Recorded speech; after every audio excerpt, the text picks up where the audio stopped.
What's going on, beautiful people? So, today, and actually for the last few days, my guides have been nudging me to speak to you about depression, and more specifically, how to overcome depression. And it's interesting that I've been getting these nudges. I've been getting very specific synchronicities that have been reminding me, like, hey, we need you to share on this. So, let me share with you a little bit, not only on how to overcome depression, but I want to share also my story of when I went through pretty intense depression and how I walked myself through that and overcame it, so that you can pull from it whatever insights you might need. And it doesn't require any plant medicine, it doesn't require any drugs or anything of that nature. Not that I'm knocking them, I'm just saying that you can do this purely from within and very quickly. So, depression.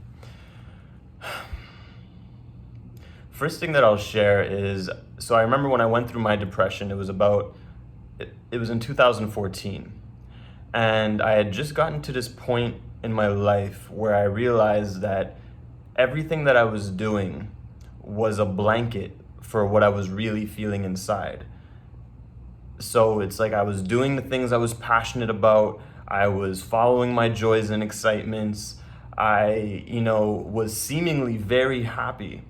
And then I just had this experience where I realized that without those things, if those things weren't in my life, if I didn't have an excitement to focus on, or certain gifts and abilities and strengths, and, just whatever other things that deep inside at the core, without those things, I was depressed. And it was a really shitty realization. Like, it wasn't one of those realizations where you're like, oh shit, I realize I'm depressed. Like it was the beginning of like a dark tunnel. And I went in deep. For me, in total, it lasted about, I want to say about 2 weeks, which is a long time for me, and I know it's all relative, so that may or may not sound like a long time for you, but for 2 weeks I was really bad. I was in my house. I was living with my girlfriend at the time, and I was just miserable. Like I remember even feeling hate, and I'm not someone who ever feels hate ever, and I remember just feeling hate for people and miserable and like snapping at weird things. And I remember there was something like my girlfriend said to me, and I snapped, and I like whipped my cell phone across the kitchen, and like it was bad. And one of the things that did help me to start with was smoking weed. And to be clear, what helped me about smoking weed was that I wasn't smoking to escape. I really wanted clarity. I really wanted perspective to understand what was going on. Like, why was I so depressed, and how do I overcome this? And so I would smoke with the intention of clarity, with the intention of perspective, not to run from the feeling. And so what that did help with is, I don't know if it was through the weed or if this was after or not, but I remember at some point I started to get these visions.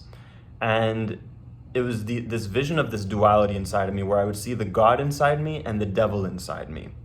And I would see the God inside me was like free and lit and, doing the magical thing, where the devil inside me was in a cave surrounded by rock and boulder on all ends. So imagine like a circle and just boulders, and the devil was in the middle, just can't move, can't breathe, can't do anything, and just frustrated.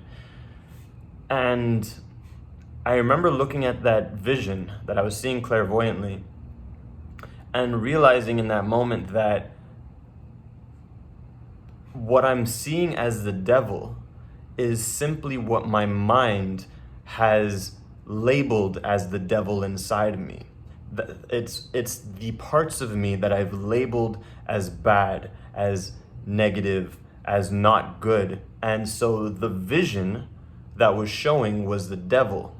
So it was showing this duality. And so once I realized that that's what was happening, I decided, or I came to the conclusion that instead of calling it God and the devil, to simply refer to it as one aspect of myself and another aspect of myself, where one aspect of myself, the lighter me, was very free, and this other aspect of myself was not.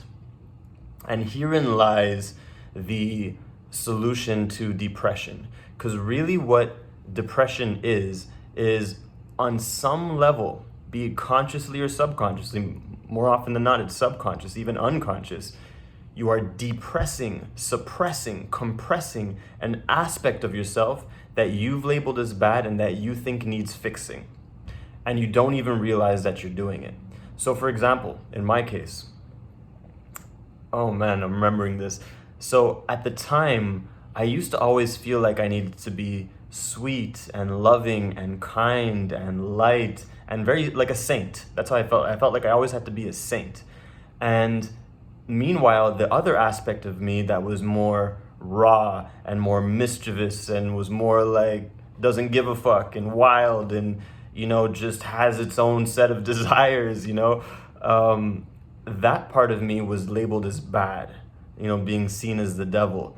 And so because it was labeled as bad, what I didn't know that I had been doing for many, many, many years is I had been trying to fix that part of myself. I'd been trying to inner work it. I had been trying to heal it. I'd been trying to fix it, trying to do all these things to fix the bad parts of me, not realizing that the problem was that I was actually labeling it as bad to begin with, and that there was nothing to fix because it wasn't broken. It was perfect at it as it was. But me trying to fix it so much is what was hurting it and making it feel depressed, making it feel depressed.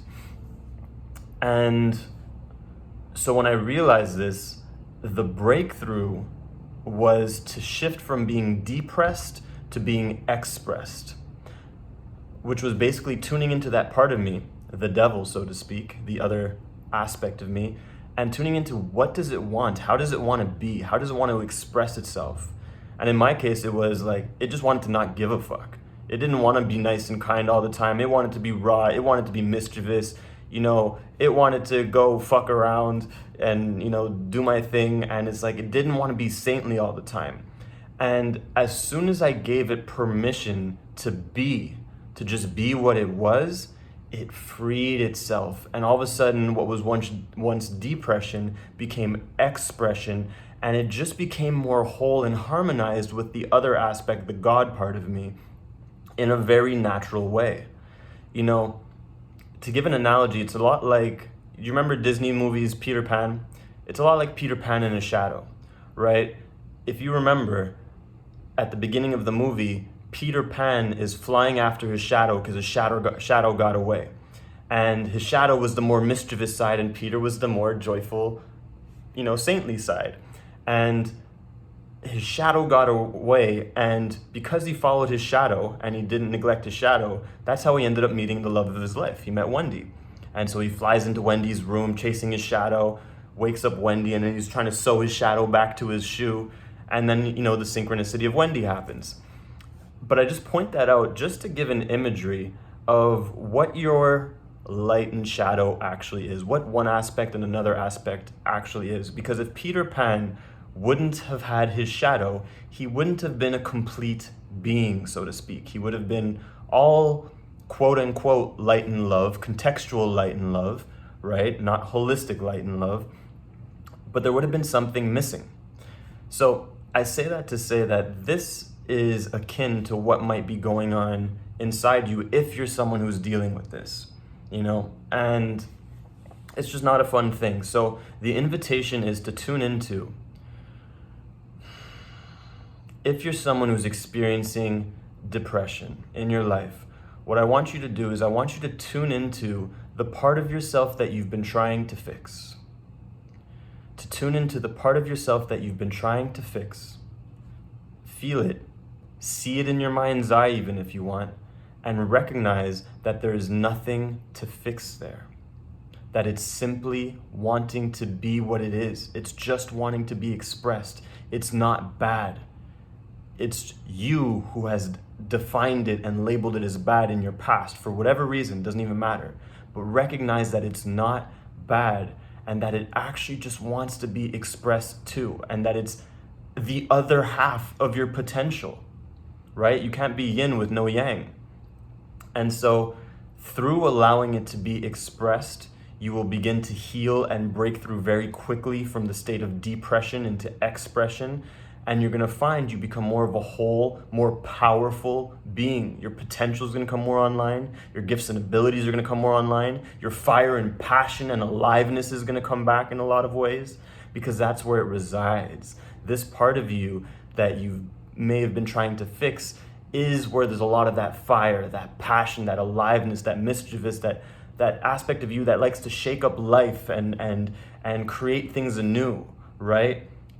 Chaos is necessary. Chaos and order need to work hand in hand. You need to stir up the pot sometimes and then reorganize, So I really hope this message is landing and helps someone and is able to help you in some way. And I just want to make sure to see if there's anything else I want to say on this, because it's an important topic. Just really let that part of you be expressed. It's so important. If you do so, I promise things will change. You don't need to judge it anymore. There's nothing to fix. And this is why I talk so much about stop doing inner work and to focus on expansion instead. This is your expansion. This is you allowing yourself to be expressed and becoming more you.